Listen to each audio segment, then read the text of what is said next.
Good evening, everyone. Sorry, should have had the mic. My name is Mandy Thomas-Atkin. I'm one of the trustees here at the South of England show, and I am delighted, along with my fellow trustees, to welcome you all here tonight. We have a fantastic title, What is Our Land For? But before we actually get into that, I have the joys of giving you a little bit of housekeeping. So, we will be recording the session and it will be streamed live onto our YouTube account. If you are posting on social media this evening, do tag us or use hashtag Farming Conference or at South Ing Show. I hope you're getting all this, chaps. Joining us on Zoom tonight, we have,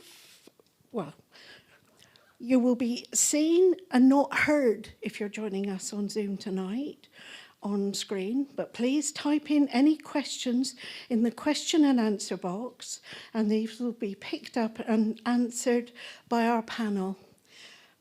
Tonight we have 222 people here with us. So I must also thank our sponsors for this evening, Complete Land Management, Frame Farmers, Lloyds Bank, Mayo Wine Baxter, sorry, got that a bit wrong, NFU, NFU Mutual, Richard Place, Dobson. Without any further ado, I'd like to hand over to our chairman this evening, to Charlotte Smith. Thank you very much.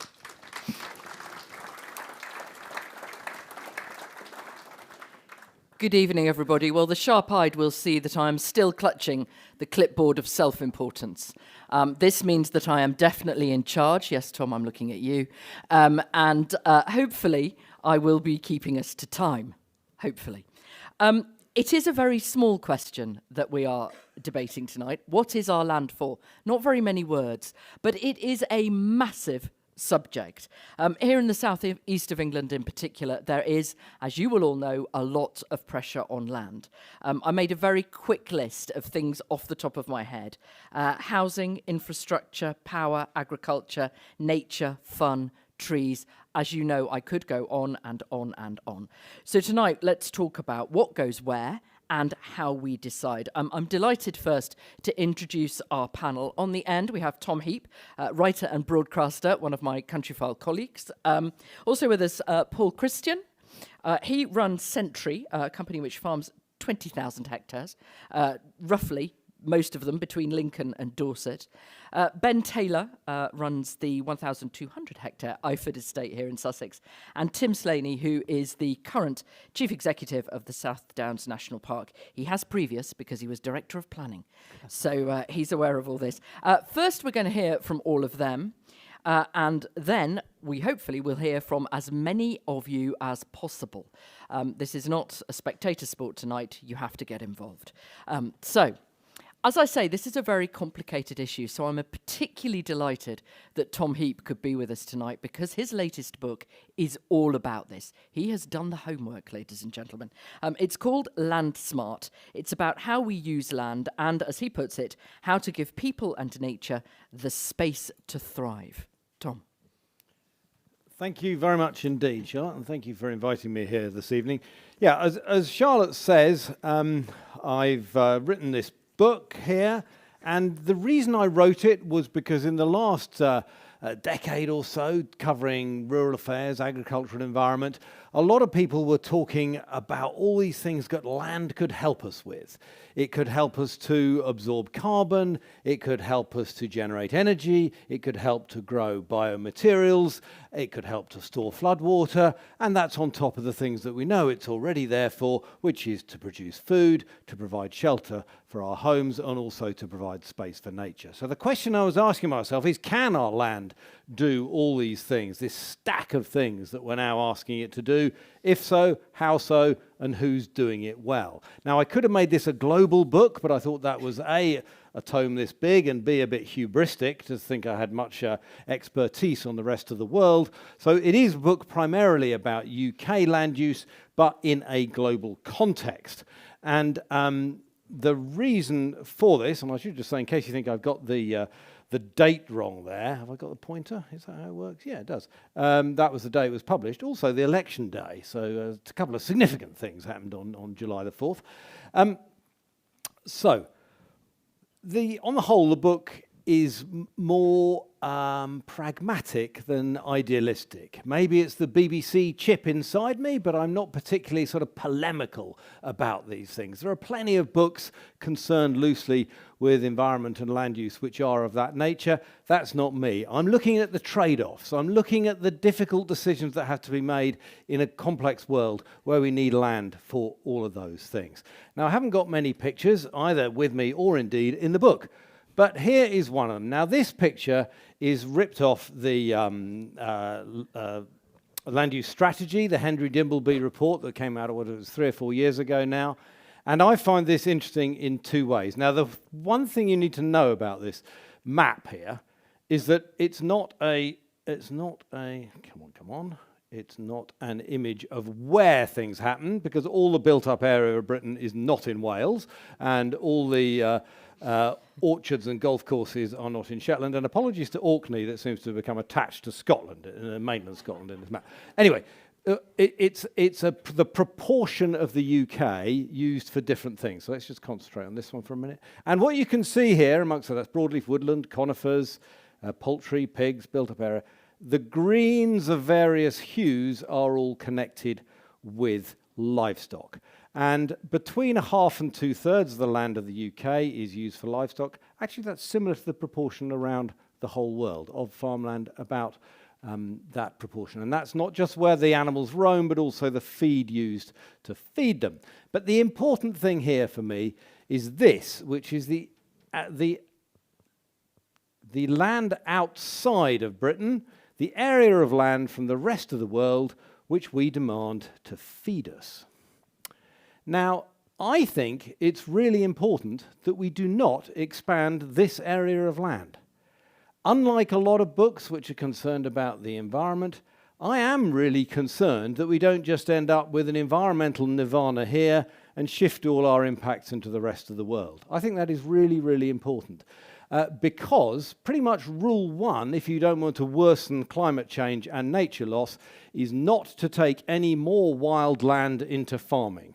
And you shouldn't be doing that around the world. You shouldn't be doing it in the UK as well, because that drives, obviously it drives nature loss. It also drives a lot of carbon emissions as well. So don't do that. And therefore, we shouldn't be expanding our overseas food footprint, in my view. And so therefore, I respect yield. I think in and of itself, the idea of getting a lot of food off a small area is a good thing. In and of itself here is a phrase carrying a lot of weight, because currently the way we do that is by, this is a generalization, but is by using a lot of artificial fertilizer and other agricultural chemicals. And that is not sustainable in a whole bunch of ways. It is not sustainable in the land itself where it's being used, where a lot of that land, particularly the soil, is becoming impoverished. It's not sustainable in a global sense in terms of climate change, or in terms of local water pollution and air pollution. So the real trick here is finding a way of producing the same amount of food, preferably more, off the same area, without using the same level of chemicals that we have been up until now. So what does this mean? It means, in effect, yes, that phrase you may have heard, regen farming. Now, a lot of people don't like the term regenerative farming because they think it's vague. Actually, I don't think it is vague. I think it's open-sided, and that is potentially a very good thing. What do I mean by that? The reason I think it's not vague is, in effect, it's saying the regeneration element is that you should be leaving your land next year in a better condition than it was last year. As to how you do that, that is where it's open-sided, and I think that's a good thing. Regenerative farming can still use some chemicals. Regenerative farming can still use various farming techniques. Regenerative farming, in my view, can employ biotechnology, all the way potentially up to genetic modification. So I think that's how you do it is really, really something that should be devolved to farmers. It is open to greenwashing, and we can talk about that at some stage. So that's why I like it. And what do I think that's possible? Yes, I do. There are it's difficult to avoid a bit of a yield penalty when you move into regenerative farming. But and there are three big things really to get regenerative farming to the same levels of production of where we are now. You've got to work on the soils and improve them, the bacterial life, the natural life, the biology, rely on biology, not chemistry. That takes a little bit of time and a lot of expertise.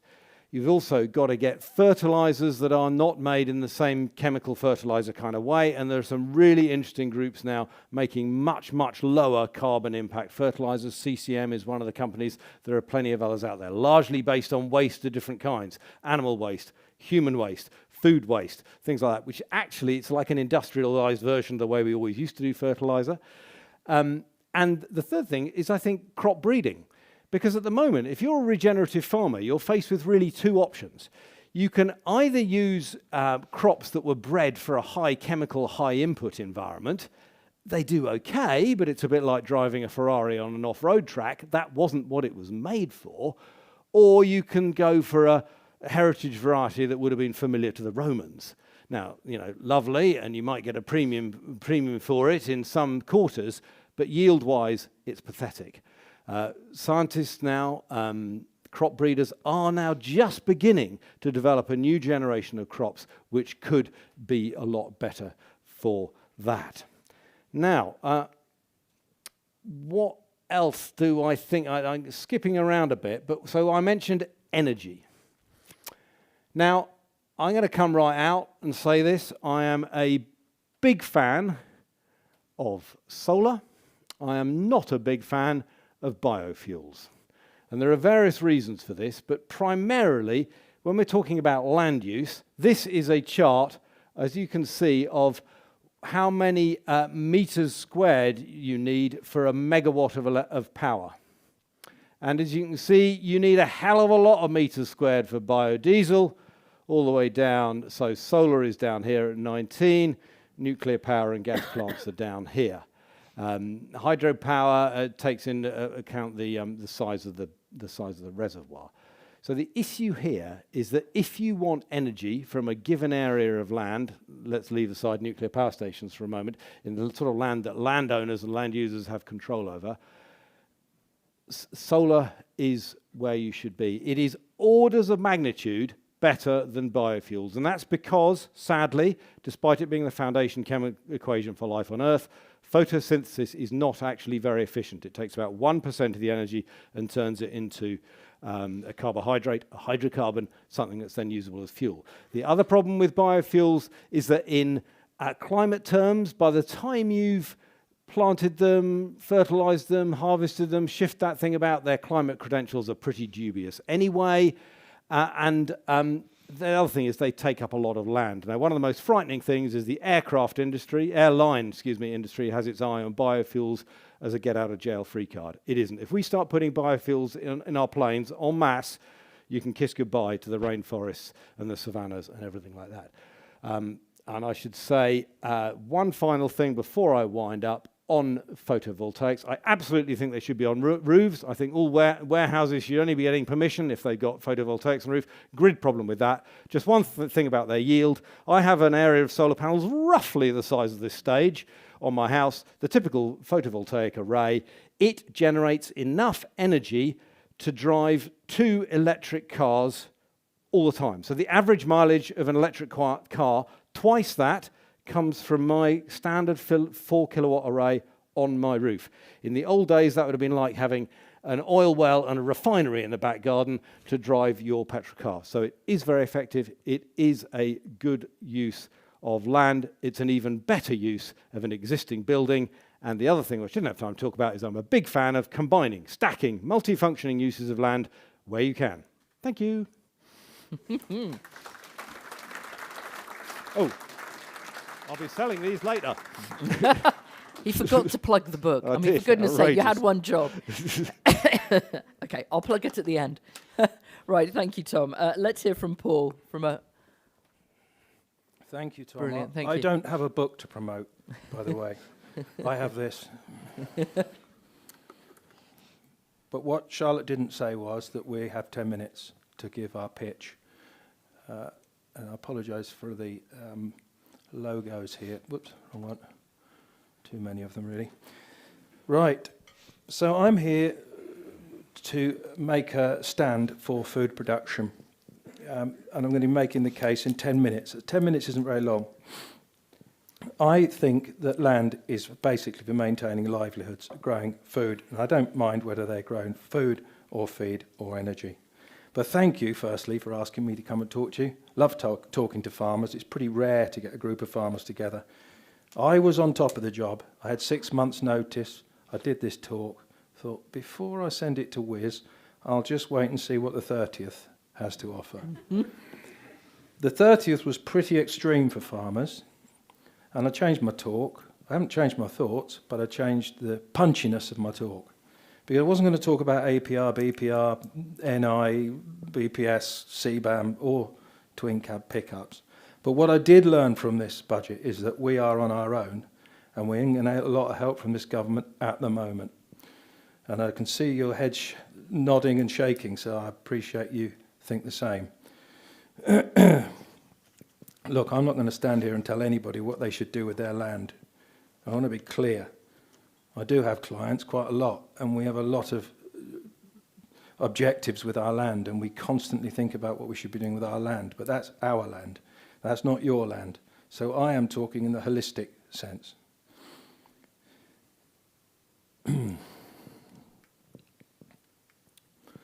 Managing Director of Century, 7 years. I'm 57, born in 67. The same year this charity was set up.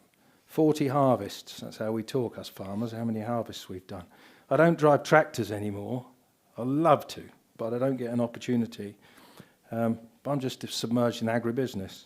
I look at budgets all day long. And in fact, all I've done for the last 2 or 3 weeks is look at budgets. I look at a budget and I think, right, that works. We'll sign it off and something happens and I have to look at it again. Holes to fill. Big problem at the moment, but we will get there. Trouble with farming is we don't live long enough. Land will outlive us all, and we're only looking after it whilst we're here. So it's a long-term job. Changes. So when I was younger, it's a hell of a lot different to the way it is now. Those changes have been enormous. I don't fear change. Change is really good. I like change. Change is really positive. Without change, things don't get better. But I don't see any hidden magic in the current changes that we're being asked to do at the moment. Can't see that coming right. So we need to stand up and do something. For homegrown food production. Farming's not just local. I think farming's a ticket to anywhere. I have been all over farming. I was in Ukraine for 3 years, Poland for 5 years. I've been all over the UK. It's been a fantastic thing to do. And it's the people that worry me. If you remember, for the last few years, we've all been pushing and working hard to get people to come into the industry. Well, right at the moment, we're in a late 90s moment where no one's going to want to come and do this job. And we'll have this weak cohort, weak in number that is, go right the way through for the next 40 years as we have now with the 45, 48-year-olds. And that is not right. This is what I think land's for, growing crops. And as I said earlier, I don't care what we do with them. We've got to be making money out of it. And we've got to be looking after the land and making it better. And growing them in the UK, to eat in the UK, burn in the UK, feed to cattle in the UK and livestock. Look, I think it's worth just thinking about why we're like we are. I'm just scanning around the room. I'm probably one of the youngest people in the room. That was a joke. But you hear what I'm saying? We're getting older. So where have we spent our entire careers? We've spent our careers in the CAP, Common Agricultural Policy. And it had these main pillars. All the things we haven't got now: access to labour, fair standard of living for us, stable markets in which to sell our products, availability of supply, and, number 5, reasonable prices to the consumer. You'll hear a lot of people say that it's broken, it wasn't a good thing. But actually, I don't think it's broken. It's very successful, very successful. And here we are, we're still in it. In our heads, we're still in it. But actually, the rules have changed. That was clear and concise. It was a policy. It was successful. I don't think there's a plan now. Tom will have the name of the current plan, but I don't recognise it as a policy. I don't think we've got a clue where we're going. And we're certainly not having any allowance for climate shocks. And I don't believe we're big enough to save the planet either. Nowhere near big enough. There's 8 billion people in the world. There's 70 million here, so we're told. Look at the share of us in terms of our land mass compared to the world. It's 0.16%. It's pathetic. Absolutely pathetic. Hearing people, and I hear people say we can save the planet and do this and do that.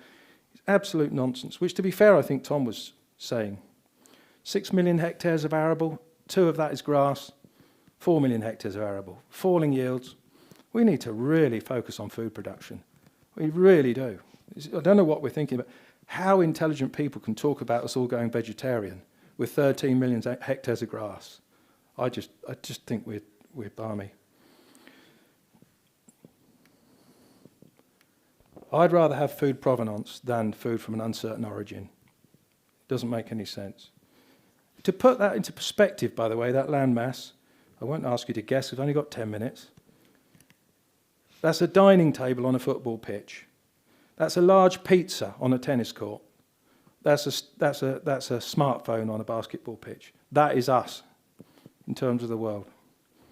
So let's grow our own food as much as we can. I reckon we're punching above our weight anyway. We've got 70 million people. We're producing 60% of their food thereabouts off that pizza without a great deal of support at the moment. We need more support. And as for importing food, I was thinking about importing food. If you import food, it goes from a farm to a port, probably onto a train, onto a port, possibly into a store, onto a ship, to another port, off the port into a store, into a processor, into a wherever. That is not as efficient as off one of my farms into the processor. So you've got to add that to all the carbon that it's generating. And we're also a very clean, efficient farming system. So how do we balance the competing needs between environment and farming? I do think it's a question of balance, and there are imperatives, and they're both important. I think we're strategic about where we produce our food intensively, and we all know where those places are, and perhaps in Sussex, you probably also know where they aren't. Protect the most critical natural areas. We can create them on farm. I've seen fantastic areas on farm, not SFI or anything like that, but real where somebody's focused. We could all do that. We should adapt practices that work with natural systems, regenerative. Shift our diets, eat seasonally, get people to eat. It's impossible to get the public to change, but actually we don't make any effort. And use technology. This is us, this robot thing. I'd never do it again, but at least we gave it a go. And it did burn less carbon and created a more carbon-friendly product. But that is all underway. This is all underway. Farmers have done this, by the way. There's nobody else. No, this is farmers working on improving things. But the problem we got is our costs are too high, way too high. This would not be an uncommon fixed cost, 1,100 quid a hectare. So I don't see that legume fallow giving me a £500 gross margin is a long-term solution. Don't see it. So in summary, land is soil, it's long-term, a valuable natural resource. We need a strategy. We need a bit of a government strategy going on here, something that we can work towards, an objective. We're failing, I think. What's the natural plan? I think we should stop talking about farmers, which I hear a lot, and actually start talking to them, because they could sort this out and find some solutions, as we have done with that list I just put up. There's a reason why we do what we do, because it works. We're producing food for 70 million people, which is supposed to go to 80, so they say. 2 stats. Last week, National Management Conference, 2.3 billion people are insecure, food insecure. I don't know what that means. I don't know how it's counted, but it seems like a lot to me. And by 2050, we'll need 25% more food. So the problem's going to get worse. Who controls food controls the people. That was Henry Kissinger. 4 years ago, we were essential workers. 80 years ago, we were reserved occupation. I don't think parking up land for production, I think it's abhorrent. It's completely understandable economically for some. My biggest concern of all remains the climate, and I'd like to finish on the word climate. Please. Thank you very much.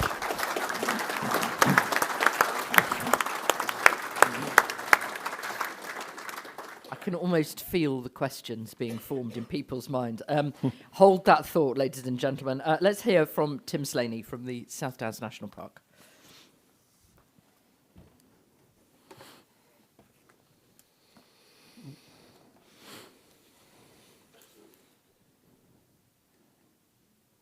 This is going forward. Hello, everybody. And thank you for inviting us. I can't pretend we're not farmers as an authority. We do own some land, so we have a little bit of legitimacy, but we are not as experienced as many people in this room, so I understand that. I will say one thing, however, and I never thought I'd be standing here. I did a dissertation in 1990 on farm diversification in and outside of a national park in Pembrokeshire. So it's amazing, as you say, where life takes you, because I didn't expect to be here 35 odd years later. But thank you. And I've got a slightly different role, I suspect, if this will go forward, which is not just what is land for and how can we make best use of it, but within protected landscapes, is there a difference? If so, what is that difference? And how can we help? And I will come on to the point about assistance, because it was interesting, some of the language you used, because we know there are competing demands and all the things I've put up there. So we need to balance them, but surely in some areas the balance will be different than in others. And to start with, I just put these images here, because that was a piece of land in the national park in about 1938. So that's one image you're probably very familiar with, you know, chalk grassland and the sheep farming taking place. Then, through various reasons, post-war, given over to food production really quite intensively. And then we have here what we and I make no shame for banging on about nature recovery. Really important. We're in a biodiversity crisis. You have the solution to that because you are running and managing and owning the land. But the reality is they're all quite extreme versions, and I think we moved on from there. We're in a huge transition, and we probably need to mix quite a lot of these, and that's the thing that's coming through. So that's quite a key point, I think, is that there's not one solution in one area. It's evolving all the time. So how much different is it within a protected landscape than outside? First of all, just look at this here. It's a busy national park. I'm not going to put an image of the shape of the national park, the geography, because I believe that's coming later. But it's a busy area. So in many ways, we're typical and similar to a lot of the south. 116,000 people within the area, large amount of land given over to farming and woodland. It's the most wooded national park out of all of them, out of all 10 in England. And we've got that big question all the time. What are we here? What are we trying to do with the land? And I've deliberately left out one. A number of people have mentioned various ones, but here you've got those lists there plus nature recovery. And I've already said I'm not going to apologise. That is one of the main purposes that you have a national park for. But it does align with food production. I would entirely endorse some of the comments that have been made, that you can stack and have the ability to produce all. And I'm not convinced we really should be talking about zoning and the most intense places. We use a phrase called nature permeable. That surely is the best form of landscape and planning and arranging. How can you make sure that the area is as permeable as possible for nature, whilst ensuring it's still providing some of these other facets, and importantly, food production? I do agree that's the predominant use that we have, and we should encourage that, but we do need to make space for these other uses. We're all in transition. I heard all the acronyms that I'm getting familiar with around CAP and ELMS, but there's no doubt this idea of public money for public goods is seeping through, and I think we have to accept and understand that, but that should also include food. And I think it's wrong if we just accept that food is somehow out of the picture.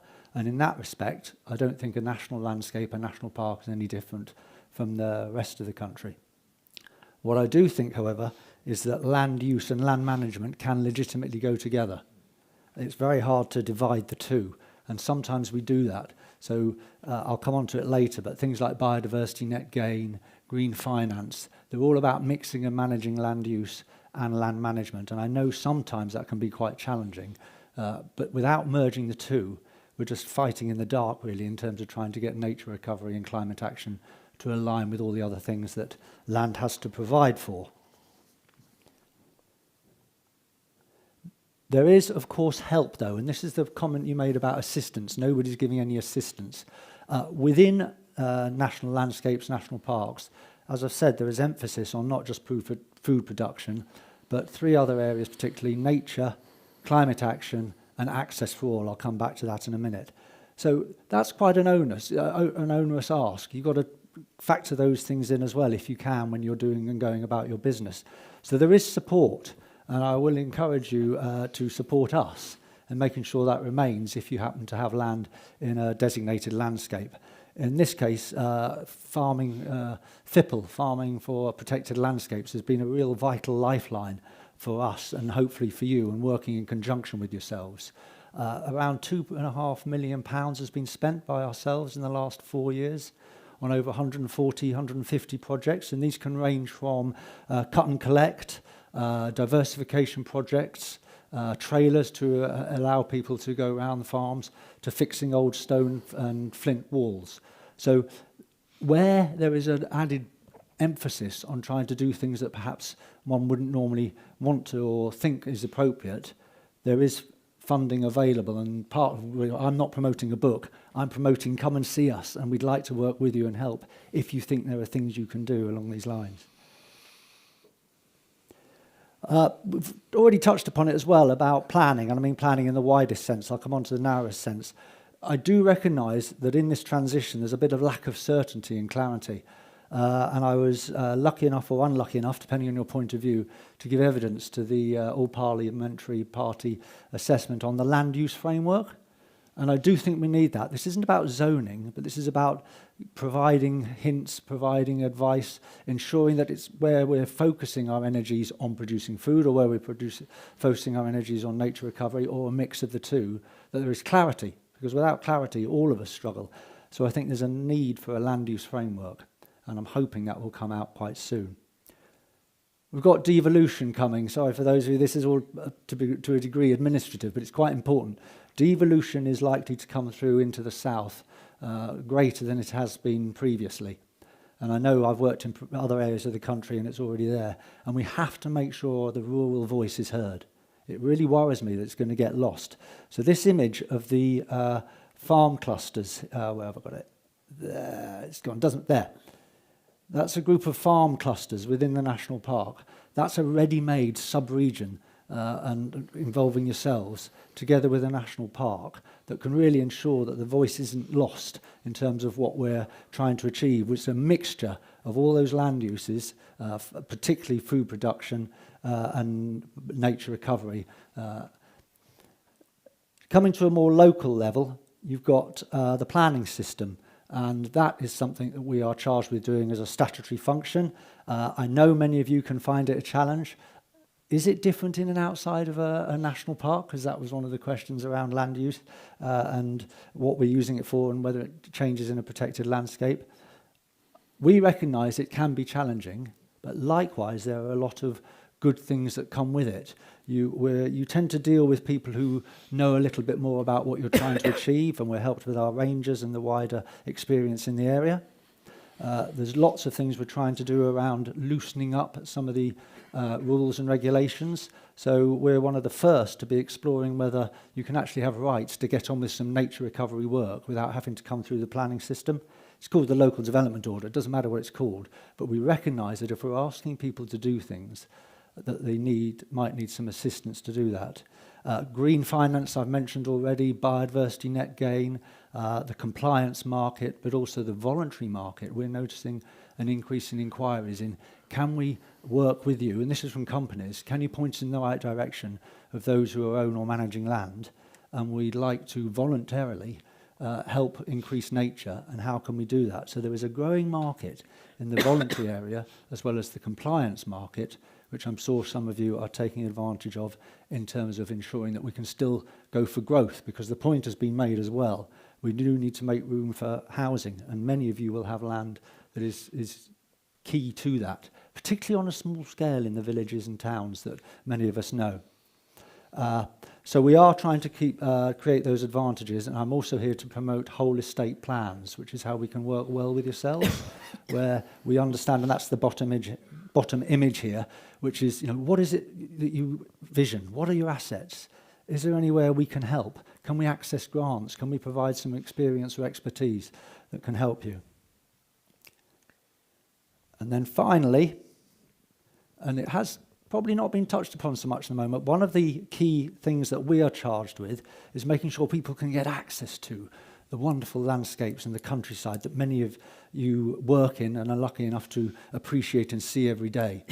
Not many people are, and I've got a stat at the top there that 95% of the land is not built upon, but 87% of people live in towns of 10,000 or more. So there's a bit of a mismatch between the actual land we have and where people live and what their understanding is. And there's a challenge here, I think, for us as a collective, which is given that, and particularly in national landscapes and national parks, but just generally, there is a drive for more health and well-being and getting outside into the countryside. And we saw what COVID did and how many people came out. How far do we welcome that and change and adapt and take advantage of it in terms of our business operations? Versus how far do we have to manage and educate and make sure that things don't go too awry? I know in our own world we were very active in Take the Lead, a campaign around making sure that people who came into the countryside understood the necessity to control their dogs. But at the same time, we've got to be open to initiatives that perhaps don't sit comfortably with us. And that goes right from the top, around making sure there's education at the beginning about all that you do and all we're talking about here. Please, can we get the natural history, GCSE, in the system? And that will talk about land use, it will talk about farming, it will talk about the geology and soil. The whole country is getting more diverse, but to have bedded in the school system a commonality of understanding around our landscape, I think is vital. So I really hope that gets in. Lots of people coming into our landscapes and the countryside. And again, we're trying to encourage that, which I know can be contentious, but I think is right to do, but also manage it sensibly and make sure that those who wouldn't normally get a chance do. And that's the reference to the activities, the food and eat initiatives, travel grants that many national parks and indeed AOMB's national landscapes now help provide. So do use those mechanisms if you are lucky enough to be having land in those. And I think someone mentioned earlier about, I think it was Tom or Paul, around food and the importance of that. And we've got a really interesting initiative going called Fair Game, which is all around venison. And I've got all the statistics here, but the damage that the untrammeled deer population is doing at the moment is very real. But at the same time, we've got a bit of a breakdown, a love of Bambi, if I can say that, and a worrying about culling, and yet it's a fantastic meat. So we're working on an initiative to try and make best use of what we have within this region. And I'm really pleased because not only is it about ensuring good land management and increased nature recovery, but it's also about increasing the supply chain and getting skills in butchering that we're helping with. It's also about getting that meat out there in the market. And by the end of March 25, we reckon we'll have about 10 tonnes of venison going to those less fortunate than ourselves, as well as training lots of people in that system. So there are those sort of initiatives. But my final point really is that we collectively, I think, need to really make sure we are educating the nation as a whole and have a way to do that, so that there is a passion and a love for the countryside that we have. Because otherwise in the future, and I'm afraid this is where the politics comes in, the funding will go where the voters go, and if you don't know what you've got in your backyard, you're not going to be able to go forward with it. Thank you very much.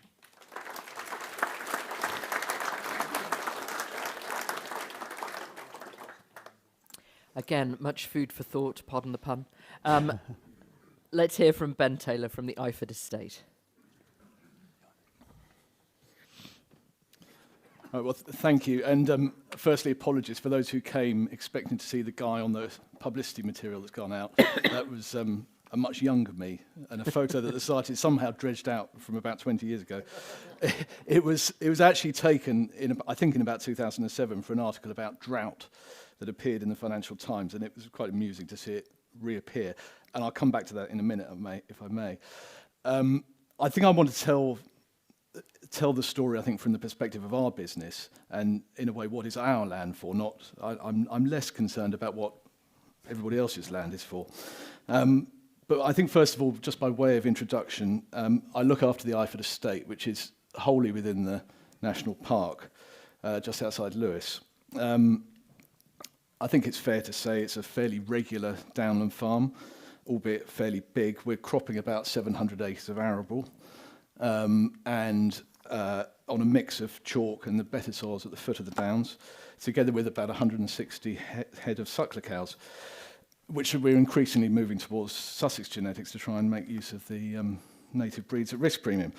The farm runs from the top of the downs all the way down into the Ouse Valley, so we get a proper mix of soils and topography. And the heavier soils that you see here in the Lewis Brooks, which were once the backbone of our dairy enterprise, are now entirely in stewardship and regularly flood.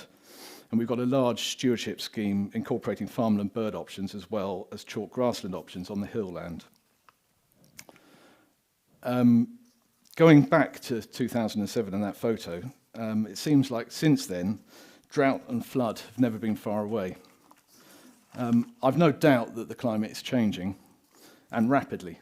The old norms of drilling and spraying and cultivation windows no longer seem to hold true.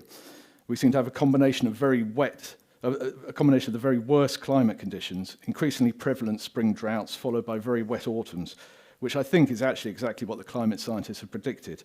And it really highlights in painful detail how vulnerable we are to the weather. And I've heard Paul talk about the need for food production to remain the priority, but I actually wonder who is actually asking us to do that. It's certainly not the government, with an increasing torrent of regulation and restrictions, either on active ingredients, for example, or on support schemes. The fertiliser tax, which Paul alluded to, he's right, has escaped much notice, been lost in the controversy about IHT. But actually, that's going to cost us, I reckon, about £5 a tonne on our wheat. And of course, the BPS cuts, which will cost us all very dearly, particularly in the absence of anything else to replace it. I applied for an SFI scheme in August, expecting the first payment about now, but it hasn't even been processed yet, let alone approved and signed. And our customers, the supermarkets and the marketplace generally, aren't making the best job of supporting us in food production. They inevitably buy the cheapest, and there seems little prospect, particularly in the commodity sector, of farm gate prices rising to a level to encourage us to produce sustainably. We're a business, and like all businesses, we should respond to what the markets and the regulators are telling us. And to me, it's pretty clear. The steady stream of regulatory restrictions put upon us, the tide of rising costs, falling returns, all point one way. And for me, at least, the risk of all these costs, coupled with the climate risk, make it increasingly difficult to justify producing food and doing things the way we always have. I don't wish to sound too gloomy, but I've been waiting 25 years now for some miracle to happen, and we all plant every year in the hope that next year will be different to the last, but I'm less and less convinced it will be. As I say, I've been farming for 25 years, and I can actually count on less than one hand the number of times we've made a sensible return on capital from the activity of farming alone during that time. And we all got very excited a couple of years ago when commodity prices spiked. But to me, that just seems like it actually put prices back at a sensible level, one that actually we could afford to produce on. And of course, now it's all gone. And it just begun to, I think, to compensate for the risks that we all take each year as we sow and milk and calve. And so with the increasingly risky business of food production, what should we do instead? How do we utilise our assets to the best effect? And at Iford, we've tried to create a business that's capable of supporting itself without profit from farming. We've diversified extensively into commercial space, and more recently with a tourism and leisure focus, with these holiday lodges, wedding venues, fishing and aviation, and a livery yard. And the more we engage with our customers, the clearer it is that the one thing they all lack and want more of, and I think this goes back to Tim's statistics about people and space, is just space. They want space to live in, to work in, and to relax in. And they also want nature. They're asking us for nature. And it's coming from a policy perspective, but also from the consumers, and it manifests itself in all sorts of different ways. But the trend's very clear. So in an attempt to de-risk our business from commodity production and to capitalise on our fairly unique habitats, we've tried to develop a bigger nature and tourism business. And we turned about 4 years ago towards biodiversity net gain as a means of meeting those goals. Now, I'm sure I don't need to tell you, but I will anyway. BNG is a mechanism under the Environment Act to ensure that developers, at the end of their development, provide the same amount of biodiversity as they started with, plus 10% to give a net gain. And in most cases, it's achieved by the purchase of so-called biodiversity units from a provider like us. And so we've created an ambitious plan to devote about 2/3 of the farm, 800 hectares, to biodiversity improvements. And we've adopted a phased approach. And as sales are made, we will keep rolling out the vision over bigger and bigger areas. And we're aiming to keep the very best farmland for farming in the current way, but anything that's marginal, difficult, is destined for this nature recovery. I'm fairly sure that BNG won't be the whole answer, but it's currently a good mechanism for getting funding and securing a long-term return on our assets. And as time goes by, we'll look towards voluntary biodiversity offsetting, as Tim alluded to, allowing companies to offset their biodiversity impact in a similar but different way that they might offset their carbon footprint. The project's not all been plain sailing. We've invested a huge amount of time and money into it, helped a little bit by funding from DEFRA as one of the early pilot sites. And we've set about creating this new brand, the Eye for Biodiversity project, and in partnership with the National Park, we've created the legal mechanisms to secure the land for biodiversity, the contracts to allow developers to make the purchase while satisfying the requirements of their planning authority, and then engaging with as many stakeholders as possible. And despite the challenges, it's been a really fascinating journey over that time, from the early days when the policy was being written, through the development phases, trying to second guess what the market would want and where demand would come from, and then committing to paper the vision that we held in our mind of what we knew we could create. And then more recently, BNG going live in February and the first sales being made. And during that time, my role's changed. I've had to learn about sales and marketing, which never thought I'd be doing. And I've had to learn to be more collaborative with competitors and to share knowledge and learnings. But it's been an enjoyable journey, certainly more enjoyable than the harvests of 2022 and 23 and 24. And in July last year, we became the first site to legally secure BNG via a Section 106 agreement. And then in the last few weeks, we've signed a second one, which I think is also a first, to have 2 sites registered.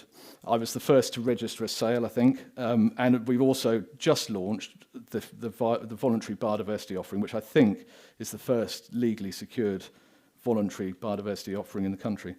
And that's just to try and get this investment from companies looking to enhance their environmental and social governance. I wouldn't want to gild the lily too much. The plans are exciting, but at the moment we've actually only got 50 hectares secured to create these grasslands and scrublands and woodlands. And although I've had inquiries to sell most of that, the big deals always seem to be just over the hill rather than getting closer. Most of the delays primarily due to the speed of planning consents being granted, I'm afraid, Tim, and it's very slow. But I am reasonably confident that this time next year we'll be looking to do another chunk and then hopefully other chunks in years to come. And so on the back of the biodiversity we've created, we can then begin to think about what other enterprises we can introduce. And inevitably, it will focus on the growing demand and interest in spending time in nature. And so I think to circle back to the original question of what is our land for, I'm pretty sure that if you ask somebody in the street what our land is for, I'm not sure they'd say food production as their first response. I'm also pretty certain that Steve Reed wouldn't place food production anywhere other than at least on a par with nature and probably underneath it. And after the other week, he might be tempted to say that it's for raising revenue.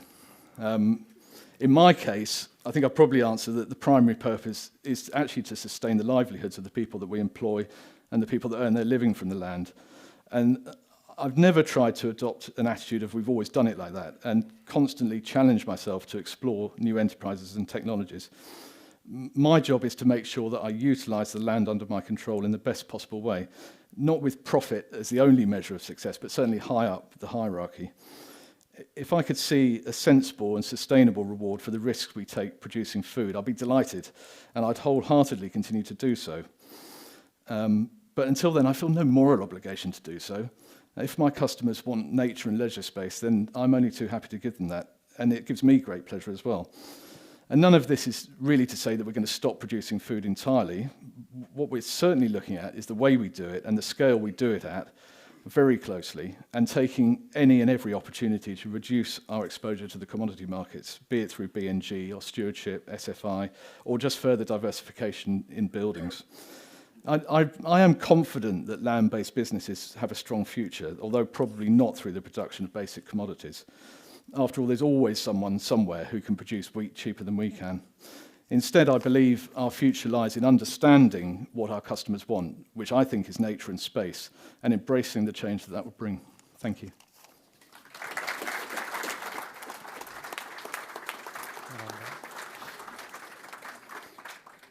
Thank you all very much. I'm going to start off just asking a couple of questions that have occurred to me. And first, I think I'll address the elephant in the room, which is the budget, particularly inheritance tax, but also various other things, as have been mentioned. I just want to quickly go through and see if you think that that will have an impact in the short to medium term on the way we use land. I'm going to start with you because you're sitting next to me. Yeah, most certainly. I mean, I think the inheritance tax thing we've all sort of been thinking about over the last 2 or 3 weeks. I imagine I have anyway. And we're all going to go to London, aren't we, to March next Tuesday. But I think actually it's sort of hidden a lot of the other details, which are, in the short term at least, much more concerning. The fertiliser tax that both Paul and I have mentioned, the complete cut in BPS from what was, okay, it was reducing, but it was still something, to pretty much nothing. And all the national insurance and the employment stuff that's gone with it. So I think, you know, it's really concerning about what that does for our businesses. Could it make land more available, particularly for new entrants? Could it reduce the value of land? It might reduce the capital value, but I think actually the biggest problem for new entrants is actually just the working capital. I mean, that doesn't change. It still costs 200 grand for a tractor and £70 a tonne more for the fertiliser. So, you know, how much difference is it going to make? I don't know. Tim? I worry it's a distraction, probably a bit similar to Ben. It's caught all the headlines, but the proper debate we're having at the moment is what is our land used for, how best to do that, and how can we stack it up most sensibly. So I'm not the expert on it. I know it can be, you can play tunes on it, but I don't think it's going to allow more entrants in. If it were to do so, I think that would be quite interesting.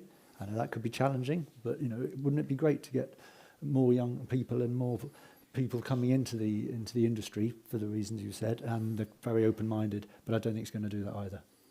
Paul, what do you see the impact? I've nothing to add other than what the two chaps have said. I would just say it won't change land use, but it will cause a lot of pain for a few people. Tom? I'm really not an expert in matters of tax and farm finance in that way, so I'll won't comment on that. But just to say, I think we need to be a little bit careful how you're going to justify the massive opposition to this in the inner cities of this country, and with a lot of people on a lot lower incomes for whom 1 or 2 million looks like an eye-wateringly comfortable sum of money. Okay, just one thing I want to pick up, or quite a lot of things I want to pick up on, but I'm going to let the audience have a go. Let's just talk about the role of biotech, which was mentioned but not really fleshed out. You talked about it, Tom. Are you talking about genetically engineered crops? How do you see that working? The way I see it working is that primarily our farming productivity gains in the last, let's say, 50 years or so have been largely based on chemistry, on getting the right chemistry to plants to let them grow, the right chemicals. We've now realised there's a lot of collateral damage, a lot of risk, a lot of dangers in that, and it is not sustainable in the true meaning of the word.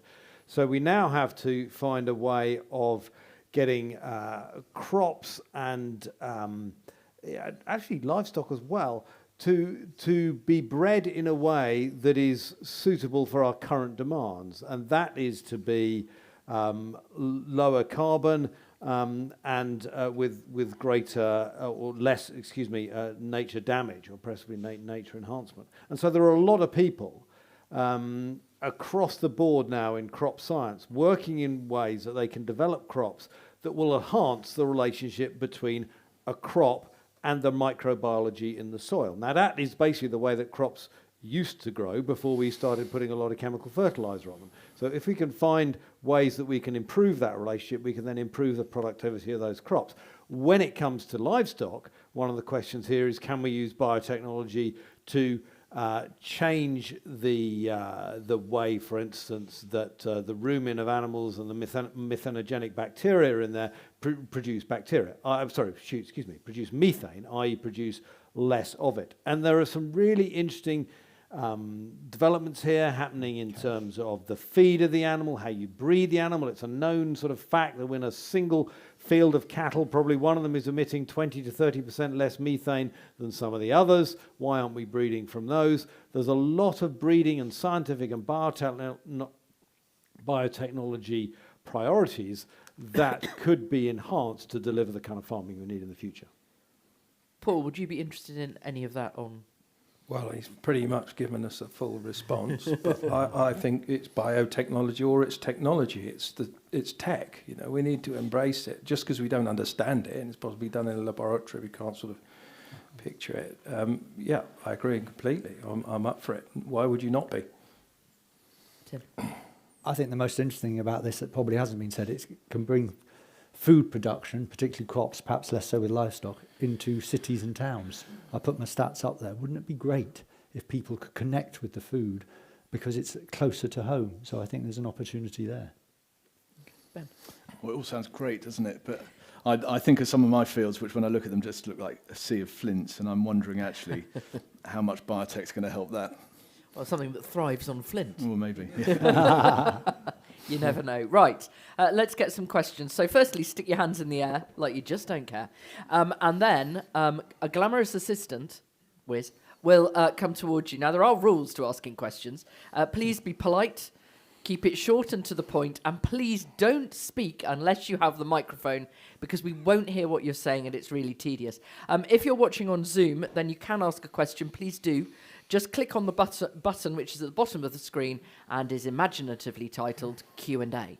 And please ask as many questions as you like. Let's start with the man with the microphone in the front row. Please tell us who you are. I'm Tom Orphew from Full Circle Farms in the Garden Army.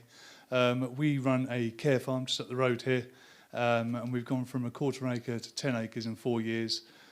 We produce 10 tonnes of food from 1 acre. We don't sell the crop, we sell the plot. And we never use a drop of chemicals. So there is a way of producing food, and a lot more of it, without damaging the environment.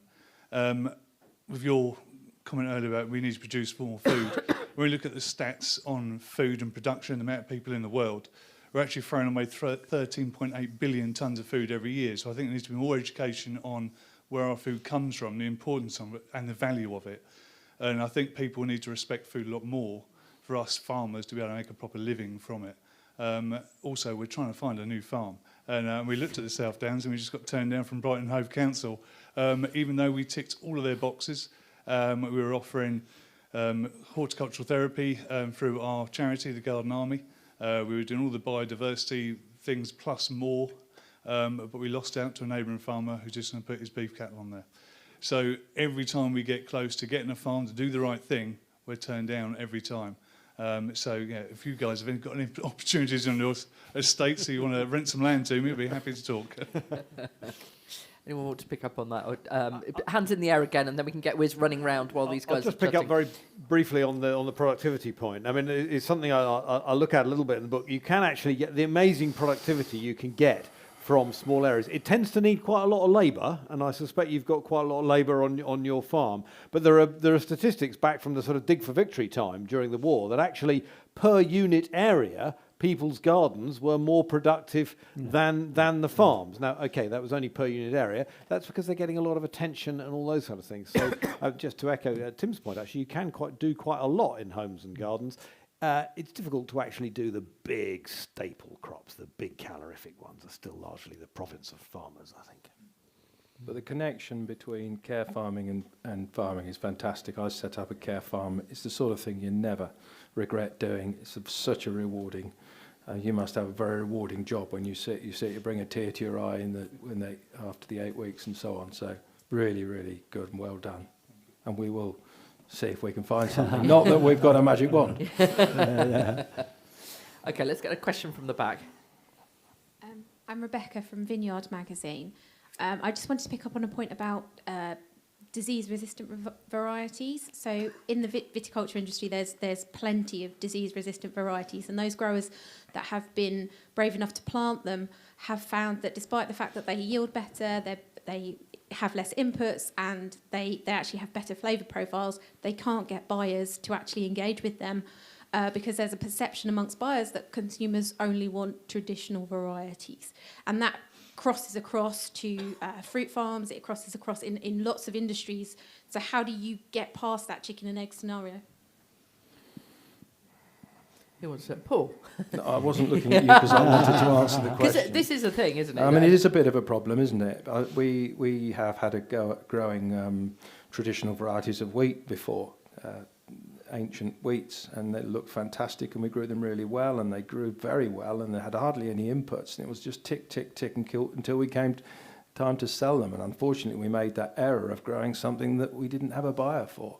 And I understand what you're saying, but you just need to have your buyer before you commit on the product or the variety or the product or the crop. Anyone else? I probably had a couple of points. In terms of education first, and I keep saying this, and I make no apologies for it. I think that's vital that people learn that local crops and old crops coming back are very good. The second thing is it just gives me an opportunity to say I am delighted you've raised viticulture, because it's something we're promoting in the national park. We've got a lot of additional advice. We've got policies that try and ensure that we understand that when you're applying for viticulture, you're actually applying as well for a tasting room, accommodation, all the rest of it. So we're trying to factor that in early rather than make it tricky later on. And there was a statistic about being 60-odd% able to feed ourselves. Now, I very much remember when I first took on this role, I was advised we only got about 2% of all the wine we need to drink ourselves. So there's clearly a market there. Ben? Yeah, I mean, I think, much as the others have said, you've got to have a market for it, haven't you, before you sow it. But I mean, I think in the arable sector, we've lost out on 40 years of plant breeding in a way, because we've just bred knowing that we've got the fungicides and the herbicides to deal with the problem, and we're kind of having to reset now to actually consider how we can breed to adapt for the lack of them. Do you think, Tom, there is still consumer nervousness about particularly genetically engineered, when you put GE on something, when we get there? I think there is some nervousness, and there's a lot of discussion. I mean, currently there's this precision breeding bill going through Parliament, which I think it's gone through Parliament now, hasn't it? Which will mean that there's more genetically altered material. There's a big argument over whether it should be labelled or not. I personally, if you push me, I'd say no. I don't think it does, because I think it's just another. I think it's just another farming technique. And as I was speaking to someone about this today, should we put bred by irradiated mutagenesis on products? It's going to be a big label. It will be a big label. That is currently the way a lot of our crops have been bred, but yet people don't know that. So if you put something on it, people assume it's a threat. So there's a real interesting dichotomy here between kind of information and perhaps increasing a fear that, in my view, personally, is not justified. Take a question here. Thank you very much. We're here. I'm here with my family. We're here from a forestry background rather than agriculture, but it's very interesting to hear about the farming and the animals and the crops. But from a forestry background, if you think it's popular to invite people into a field for some nature time, open up the woodland and they come running from everywhere. It's such a popular place to be, and the kids love it. And it brings tears to my eyes when we open up our woodland, because we're very open. When a majority of the people that come are parents with their children, and the children absolutely love it. And I'm not just talking successful students and young people. children with all sorts of complicated challenges who can't function in many other areas, if you put them in the woodland, it's just the most wonderful thing to see. And it really does bring tears to our eyes to see people on our land having that response to it. It's wonderful. But inviting people in requires certain needs. Facilities, you open something up to the public, someone turns up in their wheelchair, you can't say, sorry mate, you can't come in because we haven't got a toilet that would manage your particular requirements. So then you need to think about how you're going to put that in. Can you put that in? And it all comes back to an application, huge amounts of forms to fill out, very expensive planning advisors to try and navigate that complicated list of questions and paperwork that we have to fill out. And I don't want to home in on anyone in particular, but all of my rejection letters have got Tim Slaney written on it somewhere. And it's quite complicated to know how we can, and just making a note of some of someone's comments, because I will bring them up in an email next time I'm contacting the South Downs National Park. We need to mix land use. There isn't one solution. The balance will be different in some areas than others. Nature and space. It would be great to see more young people come into the industry. Wouldn't it be great if people could connect with food? Tim, you said all those things, Tim. Yeah. No. I think we get the gist. I totally agree. And I think it's a planning issue. For me personally, it comes down to planning. And I'm wondering how, with the changing world we live in, how that can be made easier. Because although we're told that the planners are here to help, if I ask a question, I get the answer. We're not here to give you the answers. You've got to put forward an application that's right. And that's where it's complicated. Okay. But he's making a really strong point here. You say you're here to help. He has to get a planning advisor who charges him God knows how much. And all he's trying to do is a nice thing.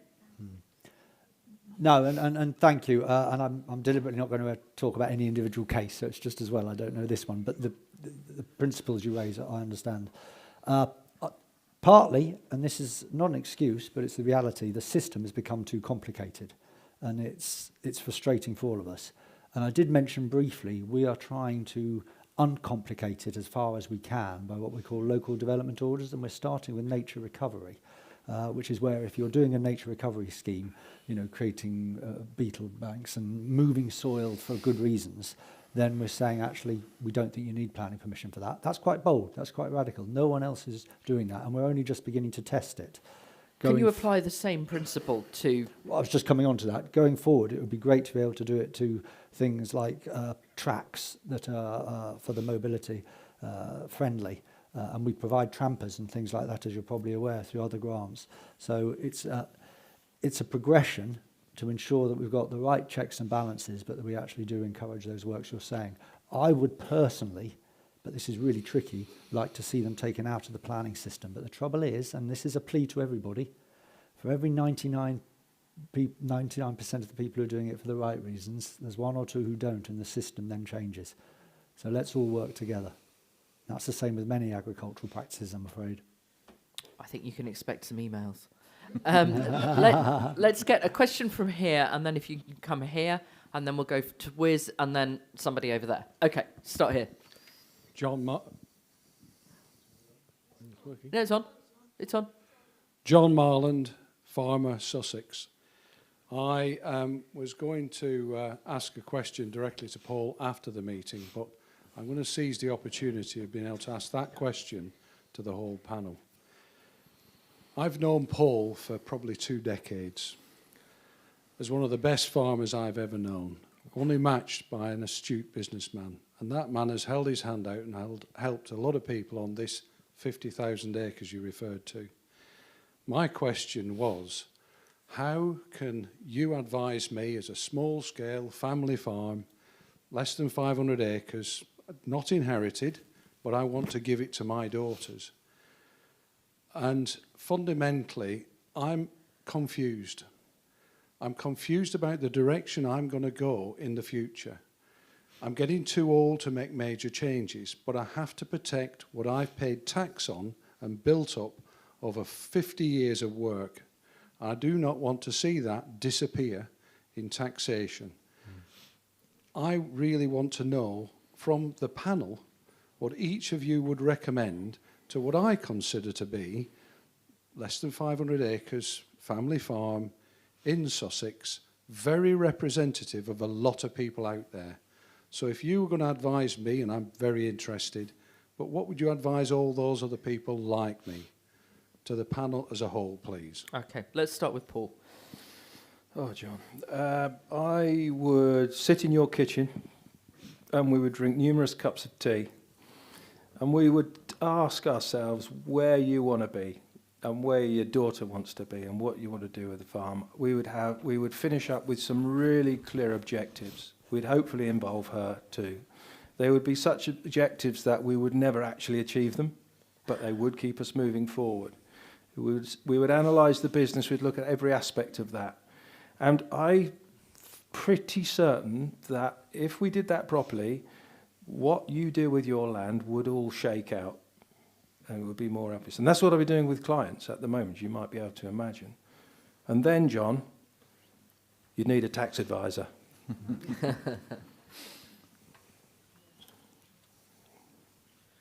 Tom, sorry, I was distracted.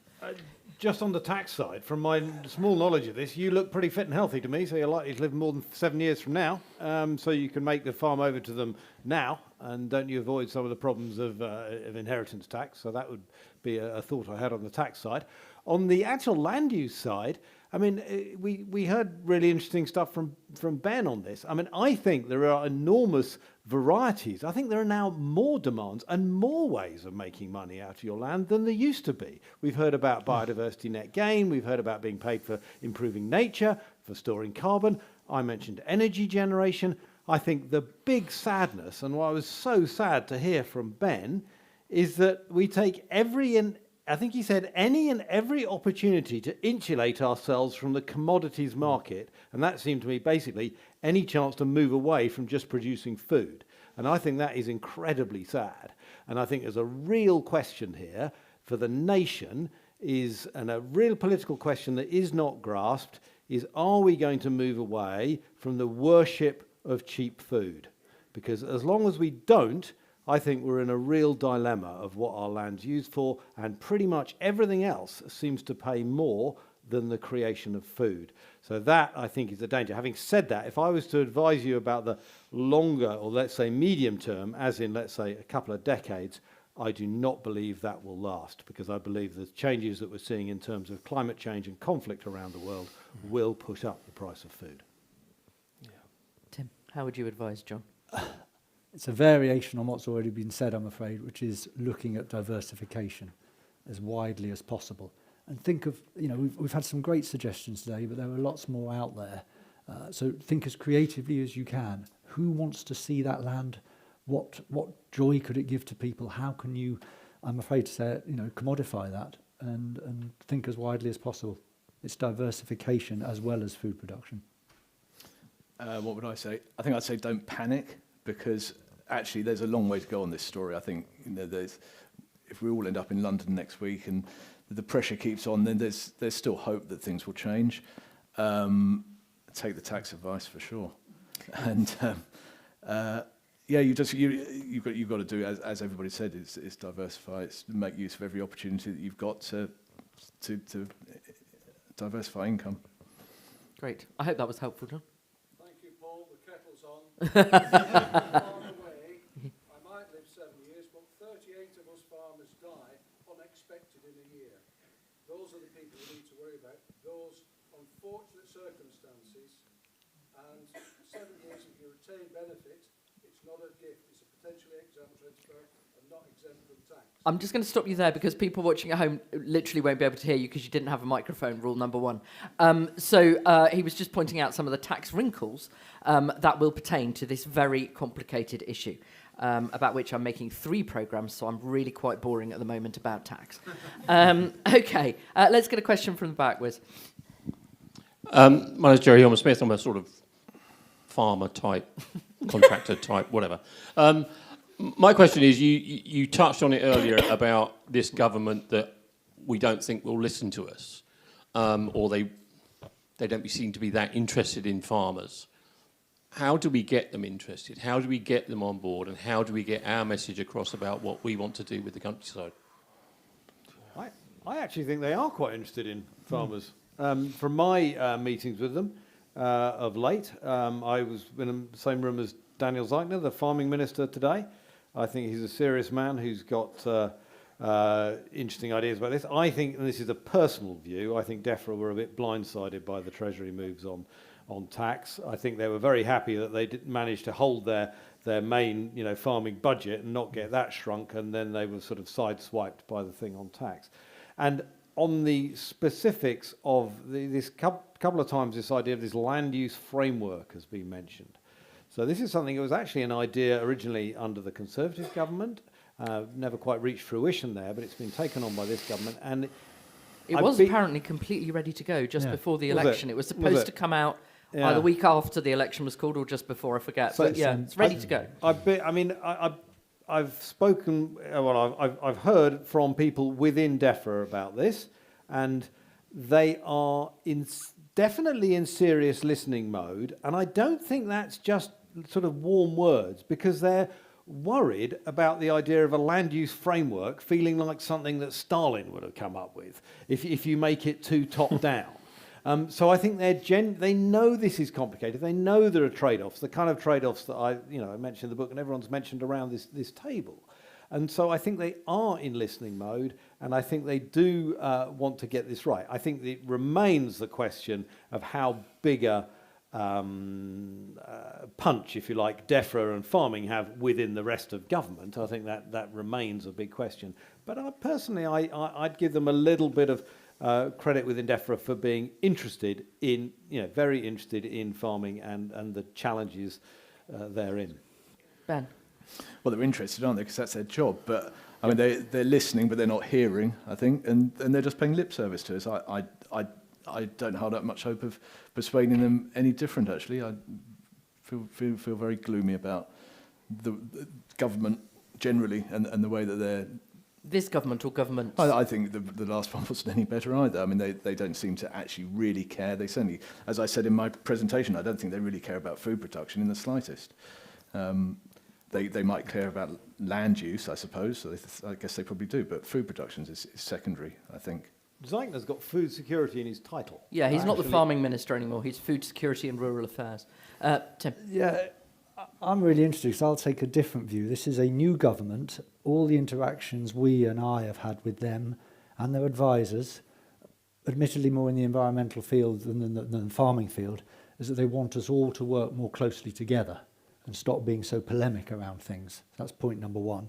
And I think that the second is, and this is tactics, and I don't know how you do it necessarily, but link it to the 5 missions they're clearly absolutely wedded to, around health, around growth, around energy production. I can't remember the other 2 off the top of my head. But if you can link it to that, then they're interested. And it's not selling your soul, it's actually being practical about getting a voice. Paul? I agree with Tom, and I've heard the same thing. It's clearly DEFRA were surprised by the budget, so we shouldn't judge them for that as such. But if they're in listening mode, we need to be in talking mode. And I think the message we give's got to be clear. I am nervous about people going to London complaining about paying more tax. Yeah. It don't go down well. It won't go down well. And it's a smokescreen to the real issues. And I just hope that when there's placards in London, there's plenty of placards saying something other than we don't want to pay the tax. Okay, let's take a question here. I think it's on. Ali Renison, please don't judge the American accent. I grew up going to the show here every summer at my grandmother and great aunts who lived just across the show. So I used to work in government, but don't stone me all at once. I was a policy advisor as a civil servant to the now leader of the opposition. And I'm interested in how kind of the interaction works between public noise and political responses. Obviously, the most extreme example of that is the post office scandal. You talked about, and we've heard this for years, about some cheap food. How do you take the public with you on that? Because I see the comments from the sort of the various sort of Farmers sort of Weekly and Guardian sort of talking about people need to pay more. I don't think that's going to work with people, particularly in a sort of era where we're coming out of food inflation. So what is the best kind of messaging that will work in a way that the public can sort of get on side with? And then really quickly, if I could be cheeky, second question. It's interesting, having worked on sort of trade and agriculture for a long time, to watch countries like Australia and New Zealand find their big commodity markets and producers. They really think about trade in a positive sense, not just what can we keep out. Is there a way that, in this country, in the UK, we can help kind of agriculture to think not just about what we keep out, but what is it that we can do to make, get into the economy of selling our stuff, not just feeding ourselves, but feeding populations outside of the UK? Okay, let's take the first one first. How do you persuade people to pay more for food? Well, I think that's even worse than marching down the streets of London complaining about paying tax, isn't it? To say to people that are already struggling to feed their families that they must pay more for food. You have to maybe try and persuade them, or those that can, that they should buy quality. But it's a really hard argument to make, isn't it? I find myself in agreement generally. I think the only tactic really is around buying local. But that'll be rare. It won't be common. People just aren't interested in paying high prices for food if they can avoid it. Paul? Do you ever remember a time where there was a connection between farmers and food prices? I can remember only once in my life when Morrison's put 10 pence on a bottle of milk, and it was like it was the end of the world, like a new world. It soon disappeared. It was the only once. Supermarkets set the prices of food, and they're the ones making the money out of it. We're not. I think it's really difficult. I'm not saying it is easy, but I think it's a discussion that needs to be had. It needs to start with this idea of, can you continue to expect food to be a lower and lower part of our income, lower and lower proportion of our income? And it has been driven down a lot over recent years. It's even lower in America than it is here, and in continental Europe it's a little bit higher. So I think you need to start a discussion. I think you need to be clearer about what you are getting for the higher price of food. I came from a conference today where he was saying, where they were talking about Waitrose, and is it Grimmy, one of the suppliers, investigating this way of growing potatoes without disturbing the soil. And they would be a much higher price of potato. There's no doubt about it. Now that, okay, might be for the Waitrose shopper rather than for the general shopper. But I think there are narratives you can make that do encourage people to pay more for food, and we see plenty of examples of that around our food system. If you're going to, in the end, I think it'd be very difficult to move the mass of food to a higher price without a global, some sort of global strife. I mean, I think that what made it particularly difficult, let's say 2 years ago, at the height of the sort of cost of living crisis, was you had food and fuel coming in together as being two massive price rises, and that was going to be very, very difficult for anyone to take. Yeah, it's not easy. I think it's a conversation that shouldn't be shied away from, because otherwise I think we're in trouble. And just briefly, and this probably goes slightly to your map as well, Tom, when we're thinking about export, what are we really good at here that we can then think more about export, and how do we change how we think about export? This is a question for farmers, not for me, because all the farmers I ever hear are always very excited about exports, and the NFU are particularly, and they're always trying to get Americans to eat lamb.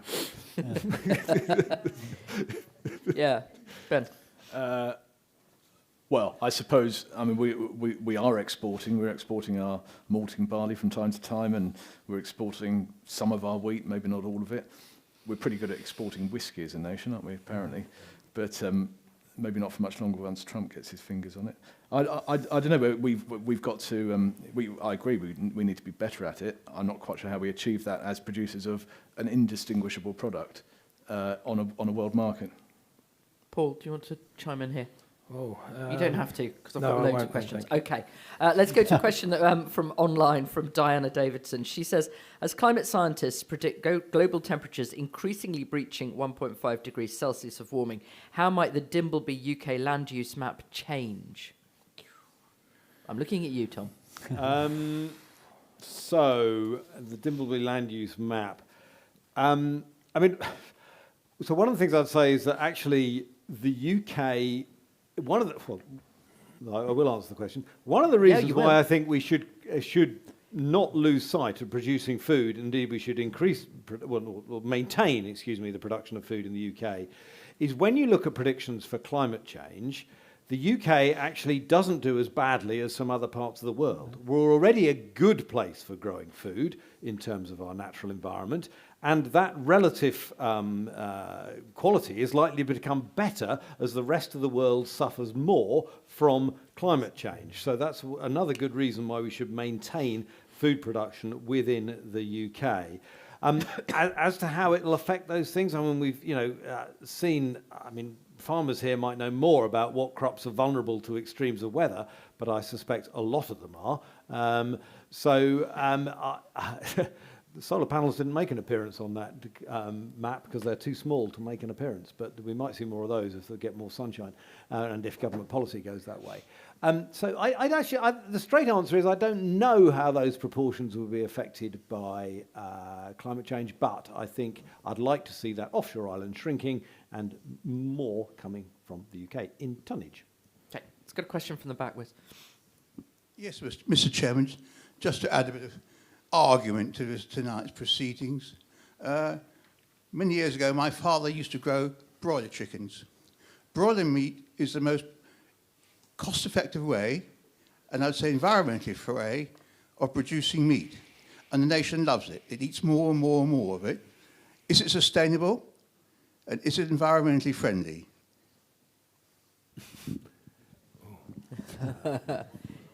The way it's currently done, no. I'm not saying it couldn't be. I mean, it does have, as you, I think, suggested, it has a relatively good return on calories in terms of feed versus calories or protein out in terms of meat. It is relatively good compared to other protein creation systems or animal systems. The one thing I would just say is that we haven't talked at all about, and some of the colleagues in a more of a strongly environmental bent would say we haven't really talked at all about diet and food waste and meat consumption and those things. And the demand side of this equation is a huge, huge issue, and tweaks in that area can make a big difference. So I just think that's something we should think about too. And one of the things we should think about probably is whether we need to eat as much cheap chicken as we currently do. I don't think it's as sustainable as my grass-fed beef, because you're feeding your chickens on wheat that I could eat, and I'm feeding my cows on grass that you can't. So to me, that's sustainable. And I guess this is where your venison comes into it. Absolutely. Yes. Yeah, true. But, and but anything not with else permission. I think we have to remember we're trying to feed 70 million people here. You can't feed them with a few deer and some cattle. You've got 70. The numbers of chickens being raised every week are enormous. There's a huge amount that goes into that. I'm not a chicken farmer. Mostly from overseas. What goes? A hell of a lot from overseas, but an awful lot in the UK as well. And it's there. It's sustaining people. And so you knock it, and we all knock it because it doesn't perhaps conform to the way Grandad used to do it. But they're all being eaten. They're all required. Okay, let's get a question from down here. Don't forget to tell us who you are. No, sorry, it's just behind you. I'm sorry. We'll come to you in a minute, I promise. I'm India. I'm an agroforestry advisor. It's kind of a question for Tom because it refers back to that land use map. One big tile on there missing was timber in the import section, and currently we import 80% of our timber. And you've spoken a lot about carbon and climate, also about housing demands, also about diversification. So I'm just wondering if you touch on that in your book, which are you referring to? Be careful, we might have to listen to a whole section of this book. No, don't worry, I'm not going to read you a paragraph. I'm just checking. You are dead right, and you're the first person that's pointed that out to me. Well, actually, I won't take credit for including myself. I had not noticed that timber was not included in the offshore island, and that is a really, really good point. And if we can lock that timber up in the housing demands we We're- need and diversify our farms. We are a huge importer of timber in this country. It's true. It's something absolutely extraordinary. Yes, there is a chapter on forestry in the book, and I talked to someone who does, who's a productive forester. She's in Scotland, and she actually does a practice called continuous cover forestry, which isn't the same as sort of clear felling, and talks about, I mean, I'm very into the sort of multifunctional uses of land, but the recreation, the biodiversity, the carbon storage, and of course, in her case, producing biomaterials, timber. So yeah, there's a bit about that, and I think it's it's a good idea, and it's one of the questions facing livestock production, which often happens in areas which can't grow or might struggle to grow other food, but could be good for growing timber. Ben, does timber feature in your long-term plan? No, it doesn't particularly, but I was actually just pondering how much of that timber is actually in the form of fuel for biomass rather than for actual construction. Here, I don't think... No, it's mainly construction, I think. Mainly construction, I think. Yeah. Well, Tim? From my perspective and history and background in the development world, the British timber industry is beginning to get its act together. And there's a lot of work going in around Sussex Timber Partnership in order to build one of the first sort of all British timber schemes in Lewes, not so far from here. And that is designed to trigger the market and be multiplied across the country. So there's a real opportunity there. There's been a bit of gloom and doom around the room in a way. And I'm going back to an earlier point, climate change is really tricky. We do have to adapt. But there's a lot of opportunity to do that in the marginal land, as you define it. But also there's a lot of opportunity for new food growth and different food growth. Not to be welcomed in the global scale of things, but opportunities there, just like there are with the local timber market. Paul? I don't really have a view, I'm afraid, with regards to timber. Are you thinking about agroforestry at all? You know, when you mix timber with other things? Yeah, I really like the idea. Yeah. We've even got as far as putting tracks down where we're going to plant the trees, but we've just struggled with a couple of farms of the practicalities of that, what we will plant, what we will do with it, how we will harvest it, who'll control the squirrels, what is it we're trying to achieve. There's an advisor right there. I'll introduce you after. Right, we've got a question at the back. Just wave your hands in there if you want to ask a question so we can just sort... Right, there's a lady just here with a white top on. There we go. And then there's Edward just here. Thank you. There's been a bit of talk about ESG, but I sort of slightly frustrated. I think I'm just getting old, but companies aren't really investing in nature. I think shareholders still demand money rather than the sort of public good, the climate change, addressing Scope 3 emissions. Why isn't it happening? Because we all know that climate change is happening. We all know we've got a biodiversity crisis. Why isn't ESG built into the big business structure? Well, I think it is becoming so, and we have actually made one very small sale to an ESG buyer. Just explain what ESG is. Environmental social governance. What the heck is that? More acronyms because we really need those in agriculture. ESG, okay. ESG. So all I say is that I think it is coming, and I think there's more and more pressure building to do it. I agree that, and I was having this conversation with Tim before we started, that actually it's a hard sell for a company to stand up in their AGM and say, we've spent X millions on the environment, and the shareholders are saying, well, what about my bit? But it does feel like it's coming, and I think that there's growth to come. Yeah, I think that's right. It's a direction of travel. We're in the early stages at the moment. This is going back to the voluntary market, as it were. What we are seeing is a lot of big investment from the companies. This is in the protected landscapes world, really wanting to play their part, both in terms of volunteers doing activities, investment in schemes, but there's no doubt they're looking for a bit of return, and that's why the green finance system is beginning to really march on. Well, I was just going to add that I had a very interesting conversation with a company that make furniture, and they're doing government tenders, and one of the forms on the tender is, what do you do for your ESG? And they were really interested in doing something just so that they can fill the form in. And actually that sort of pressure begins to build. And it doesn't actually matter why they're doing it, really, as long as they're not greenwashing. But what their motive is less important than the fact they're actually spending the money. I agree with you. I think what we're looking at is just taking time. The big companies need money. They need to make money. And whether it's ESG or whether it's something fairly hard and fast, it still requires, they still need to make money out of it. And they're just working out how to do it. But now they can tick both boxes. They can get ESG and make money. That's life. Okay. Edward, yes, do you have a microphone? Great. Edward Stenhouse, a single suckler herd. We've been grass-fed for 20 years now. It's only in fairly recent times that I realised what the benefit is from that, which is both health and taste. The problem that I've discovered is that very difficult to get the science as to how you can assess the omega-3 value against the omega-6 and the other health benefits, and also how you can prove that the amount of methane that a grass-fed cow is a lot less than one that is cereal-fed. And now that's a very complex scientific problem, I know, and it's not really possible for us beef farmers to fund that ourselves.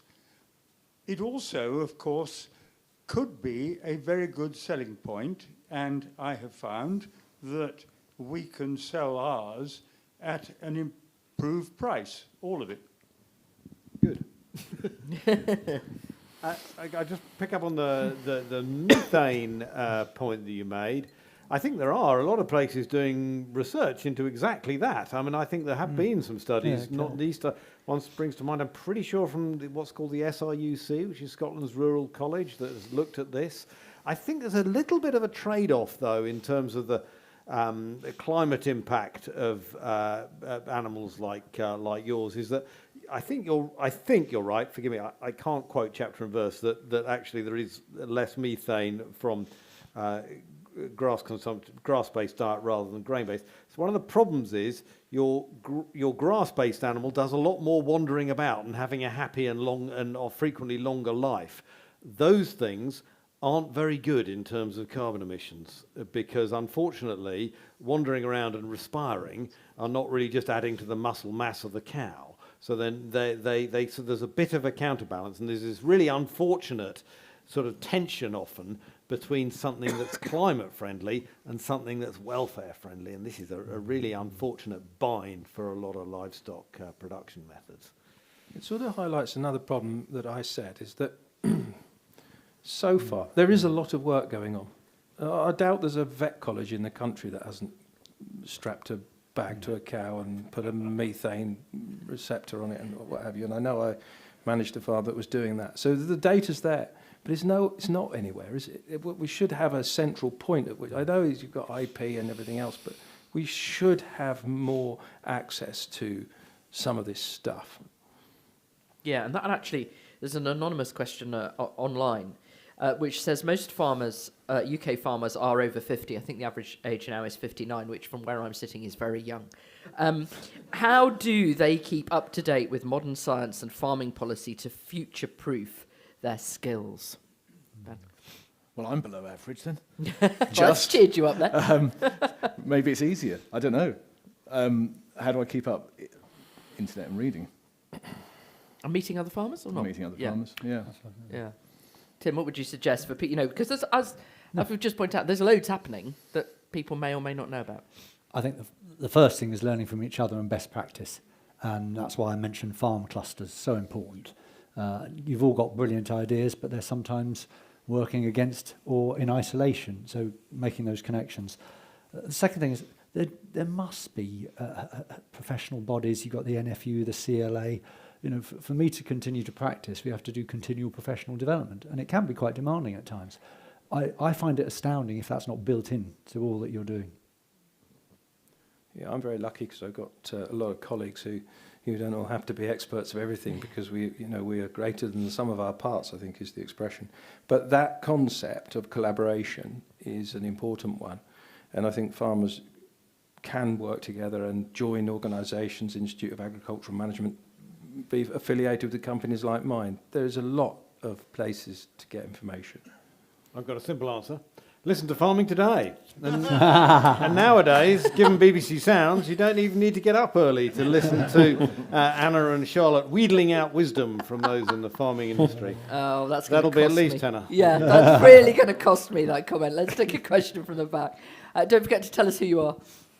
Does this work? It does. Julian Smith. I'd really like to ask Ben about biodiversity net gain schemes. Firstly, what kind of price are you getting per hectare? And secondly, do you expect it to hold for future ones? What price are we getting per hectare? We've done a lot of work on pricing, and I'm confident that the price we get is better than we'll get from farming it. Will it hold? I don't know. I'm expecting a lot more sites to come on stream in the next 6 months, and that's inevitably going to depress the price. Will it take it below economic level? I'm not sure. I hope not. You get a lot more development as well. I mean, the government's planning build, so there should be a lot more people wanting to buy biodiversity net credits. No? You'd hope so. I'm hoping it's going to sort of hold its own because there's going to be more competition, but there's going to be a lot more housing growth as well. So hopefully it'll even itself out and you'll remain in a position to do what you are doing. Yes. For those watching at home, Julian wants to know exactly how much Ben is charging. I don't think he's keen to impart those actual numbers. Well, I'm happy if you want to buy one, I'll tell you the price. Stop me and buy one. Yeah, and he might do you a deal. Let's get a question over here. And there's just a guy here in a stripy shirt as well. Just wave your hand and that's it. Brilliant. Take you first. Sorry. Hi, Mark Lee. I farm in the National Park. Gentlemen, I'm just curious about the fact, one of Tom's comments, mainly people not being able to afford food and food should not really go up. The fact that people are paying more in rents, more in council tax, more for their mobile phones, and all the other issues. We're currently looking at a lot of family farms are claiming environmental payments, SFIs, subsistence payments to keep their businesses going, diversifying. We're looking probably Spain at the moment, it's got more flooding, maybe a shortage of vegetables coming through at Christmas, fruit. Chocolate. Well, I don't know about that. I don't need a lot of chocolate. But, there's a lot of people relying on subsistence money to keep their farms going, regardless of all the other issues that this government's just brought in. Does the panel think that we can sustain the and the environmental payments, which Tom wants?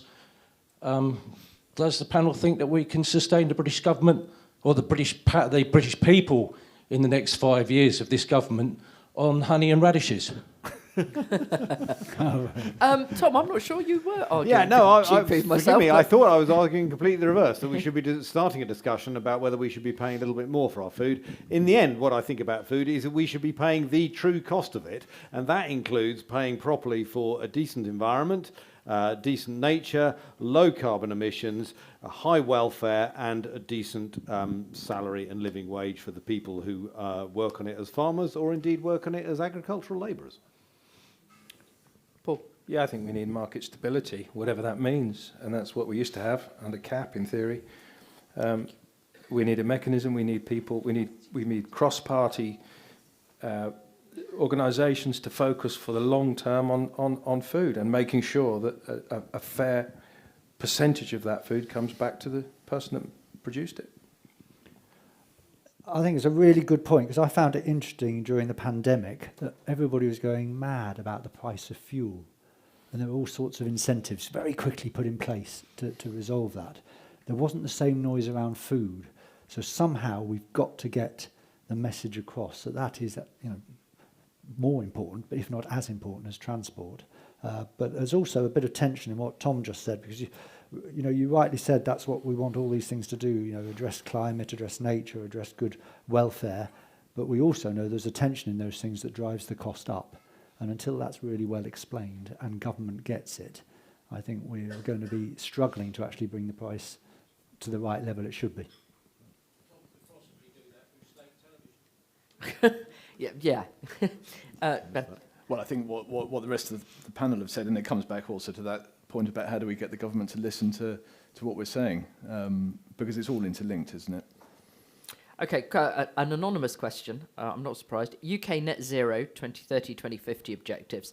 There's been a suggestion that less red meat and dairy will be eaten as consumers switch to more plant-based menus. How are livestock farmers adjusting?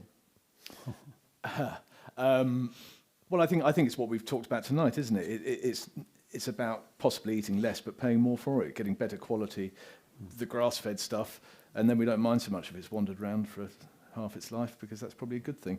And just about eating better quality. Spend the same, maybe eat a bit less. I'd agree.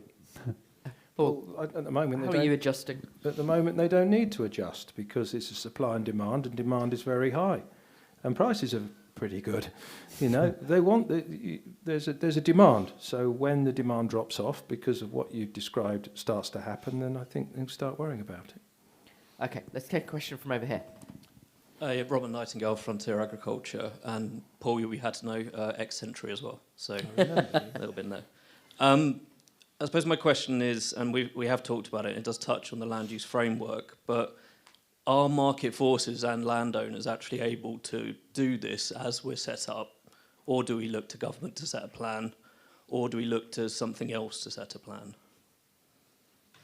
Who wants to kick it off? Tom. It's probably all three, isn't it? I mean, I think it's a bit of your own innovation and drive. It's a bit of what government is asking. It's a bit of what other business opportunities you can find, whether your people you're supplying to will pay more for various assets you've built into the way you produce food. I think it's probably all those three things.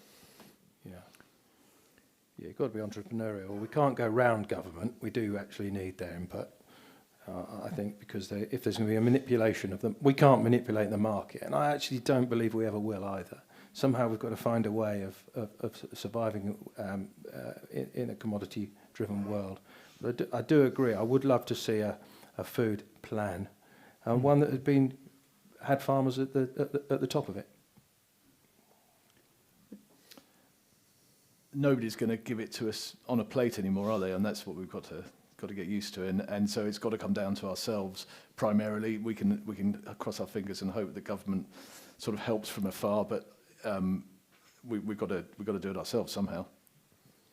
Only comment I'd add, it's a very data-driven government. If you want to avoid top-down, anecdotes we have discovered don't work. You need data and monitoring to update that. That way you can influence policy at the moment. Question in... Oh, just, sorry, go in the stripy thing and then go in the front row. Andrew Flake from Parsmore Coombs, mixed farmer. We also open up the public for lambing, and we get about 20,000 people in 6 weeks visit the farm. My granddad got an MBE for farming, conservation and education. He won an award, I'd say, years ago, when we actually looked back through the record books that his cost or his sale prices are actually quite similar to what we get today. Yeah, our input costs have gone right through the roof. So we're still trying to produce the same, and our returns have gone through the floor because of this. My question comes back to a fair price for a fair produce. If farmers were paid for a fair price for what we produce, like he then won this conservation award for doing everything he thought was right to farm the land, to manage it, to set aside these corners for the environment. Do you think anyone would ever trust the farmers in the first place to actually let us manage the land and actually look after it the way it should be and still be able to survive and pass it on to the next generation? Ben. I think they would trust us. I think the first part of your question was probably more pertinent. Is the returns and the rising cost of production, because it just doesn't give us the opportunity to be able to earn that trust, because we just. But there are a plethora of government schemes to pay you to do all of that. Yeah, but that's different from the trust question, because you're talking about doing stuff voluntarily, aren't you, and leaving those field corners because you want to, because you like to, and the government schemes are so tied up with rules and regulations that actually there is very little trust there. It's do this and do that on that day and that time. Tim, excuse me. No, that's a real shame, and I know I know your farm. Fair price for fair product. Part of that product is what you were saying your grandfather produced, and that's so valuable. So I think we need to learn to value that, as in the nature, the health, the well-being of those visits. And earlier there was talk about the trees and people enjoying woodland. I think the elm schemes that are coming through, and also the point you just made, Charlotte, is that should have a price, but it should not necessarily fall onto the individuals who need it most. There needs to be a change in the tax system, so that's built in. I hope that makes sense, because it's not just about you're producing welfare as well as food, and that needs to be reflected. Paul? It's a shame. If you've got a genuine, unique product as your USP, then you'd think, well, I need to go and find a client, find a market that really values this USP, if I am that unique. But if I'm not that unique, but it's costing me more than the person down the road, then I have to look at my production costs. I know I'm being hard, and I don't know you. You seem like a very nice person, and I'm saying you're doing a fantastic job, but that is what it boils down to in the world we live in. Can I come back? Because we often have this debate, apologies, that, this is potentially dynamite, I don't know, but the NHS has got a huge, huge budget. Just a tiny, tiny percentage of that to promote the sort of things you're talking about would not, I don't believe, be that noticeable in the NHS, quite frankly, but would make a huge impact right now in terms of what you produce in terms of health and well-being, and save down the line. Tom, did you want to add anything or not? Just on trust, I mean, sorry, this is going to be maybe a little unpopular in this forum, but I mean, the fact is, farmers, like all the rest of us, there are some that are superb and trustworthy, there are others that will decide to cut corners and make a fast buck and hope no one notices on the edge. And that's just the same in every profession. And if we look at the way farmers have worked with their land over the last 50 years, yes, a lot of this because they've been following incentives, but I'm afraid it's not the case that they have all done marvellous environmental things with their land, because they haven't been asked or incentivised to do it. So I think that the word trust is kind of, I get why you're asking it, but I'm not sure if it's very useful actually in this space when we're debating about the way forward and new policy. Good question here. Kevin Hawes, beef farmer from Hartfield. I wonder if any of you gentlemen who spend a lot of time travelling around the country can explain to me why, if I go into a garage for a drink, they will sell me a coffee for £3 plus. They'll sell me any number of flavoured waters or pure water for around the £2 mark. The cheapest drink I can buy, pretty much, is a pint of milk. And for some reason, it comes in this square, cheap, tacky package, which will not fit in the cup holder in my car. £1.20. Why? The square package is because it's easy to transport square things rather than twice the price, rather than circular things. But on your point, I'm just going to agree with you. When I go to airports and things, or places where I want to buy a drink to travel with, I buy milk because it's the cheapest thing there, and I like it. I like it. Semi-skim milk. I love drinking that. So yeah, I do it all the time. And yes, it's mad. But mind you, I mean, the particularly insanity is the price of this stuff. A little bit insane that we got it on the tables. Tap water's fine, but yeah. Yeah, absolutely. I mean, I always marvel that we pay more for a bottle of water than we do for a litre of petrol, which just seems bonkers to me. I mean, just looking around. This would be. We're getting to the end, so if you want to ask a question, now is the time to stick your hand in the air in a really obvious way. Hello, it's me again. So very brief. Just back to the NHS and trying to get money out of them. Don't bother. There is no chance of getting money out of them. So much so that we actually offer the services in our farm completely free to people with mental and physical disabilities. Because what I want to do on our farms is actually educate more people on where their food comes from, rather than charging them for the service of coming to the farm. Because what I'm hearing from all of you guys is, in order to change the public's opinion and view on food and farming, we need to get them on the farms and educate them and show them. Because if you show people the chemicals that are used in commercial industrial farming and you offer the food that I'm producing, they're always going to choose my food. The only problem is, if that was on the shelves, that would triple the price. And it's only the rich people who can afford that. And that's why we're trying to adjust that and merge care farming with farming to produce affordable food for everyone. That's me done. Okay. I'm not going to let you answer because I want to get the question from the back, and there's another one there as well. Go ahead, sir. Sorry. Hello, Kevin Milne. I'm an agricultural photojournalist. Tom, I filmed the Scottish Royal College's video for genetics, and it was very, very interesting. We did it on Rob Hoskin's and Joe Franklin's farm in Cambridgeshire, and they used the sheep, and they followed the bloodline, and they followed the feed, and they put them in gas chambers, passed by the Home Office, and it's very, very interesting, the genetics. I'm not the scientist or the doctor there. I did the videoing, and that's on my website as well as the Scottish College. So yeah, it was just a follow-on for the genetics. It was very interesting, the film. Sorry, was that done? Yes. Yeah. Yeah. I should just explain, when the gentleman says gas chambers, You explain it. What he's referring to is chambers that look a bit like large washing machines that measure the gas that comes off the sheep, largely the methane. And so that is what they're doing. And I guess what was being studied was how feed and genetics affect the methane emissions from the sheep. Okay. Question at the back somewhere. Don't forget to tell us who you are. Hi, I'm Mims Davis. I'm the Member of Parliament for East Grinstead and Uckfield, and this is my constituency. So thank you very much for a really interesting evening. I just wanted to say the Genetic Technology Act is an act, and it came through in March 23. I'm not sure if there are some secondary pieces of legislation to enact that. But I will go and check that for those who are interested. I just wanted to reflect on a lack of understanding and what the land is for. My inbox reflects two things that the public think about. One is planning and housing, and one is the wider environment and the challenges around that. It's only, funnily enough, in the last couple of weeks, people have talked about food security and food production.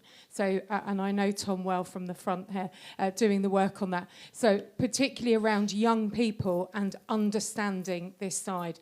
And if you want to be heard by the government, it's understanding the rural economy and getting people on side when it comes to food production, because they simply do not understand it. And there's 200 new colleagues who should be getting the kind of pressure that we've had previously in government, who certainly aren't getting that through DEFRA. And I would say right now the Treasury is king.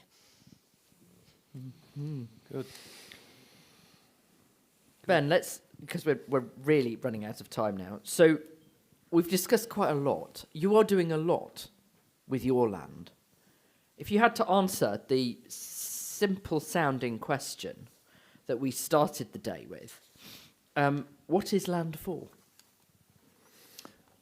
Well, I think I said in my talk that as far as I'm concerned, it's to provide the livelihood for the staff and the people that are employed on that land, ultimately. Tim? It's for a range of things. I don't think we can get away from that. So it is food production. It is a number of those other things, but we're in a biodiversity crisis.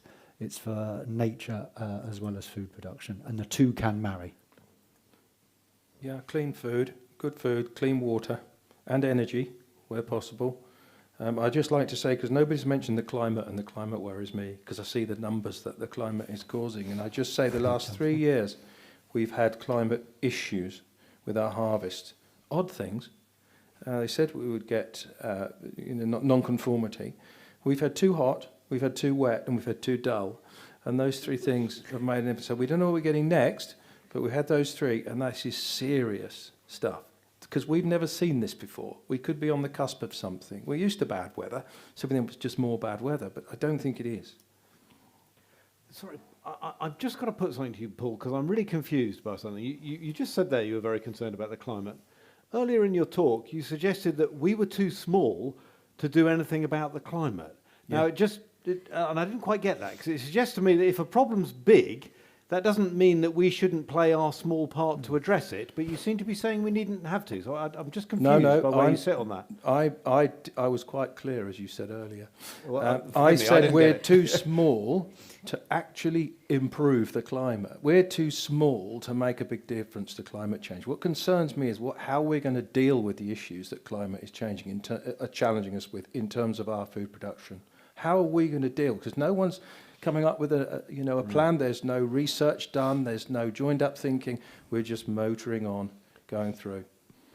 To answer the question, I'm actually going to steal something that comes from a body called the World Resources Institute, who are quite interesting. They say, a really sort of clear-eyed global think tank, they say land is to produce, i.e. produce food, protect, i.e. to protect nature, reduce, that means find ways of reducing the pressure on our land in terms of slightly involving our diet as well, restore, so that's land that's been degraded in some way that we should be trying to bring it back. And that's not just for food production. That could be bringing it back for nature, bringing it back in energy generation, bringing it out for the multitude of things we've talked about. And I would also add to this list, combine. Where possible, stack your land uses, whether that be a brilliant arable farmer who is also locking up carbon, and we've seen plenty of examples of that, or indeed enhancing nature, or maybe combine it with agrivoltaics or agroforestry, combining different land uses. There are some really, really clever people doing that today, and I think that is an important watchword. Ladies and gentlemen, thank you very much for being with us this evening. Thank you for all your contributions, and if we could please thank our fantastic panel. Thanks, gents. Well done, Ben. Well done.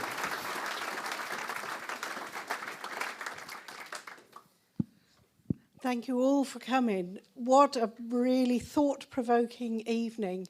We could hear a pin drop. Everybody is really concentrating hard.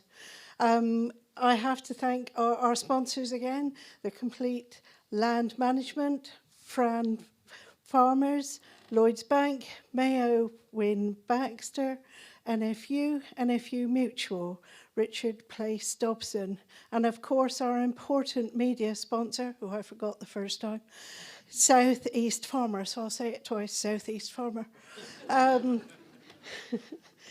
And our working party that has put this evening together, Duncan Rawson, Chris Appleton, Tom Gribble, Mark Campbell, Wiz. Thank you, Lovey. You're fantastic, as always, to keep us all in line.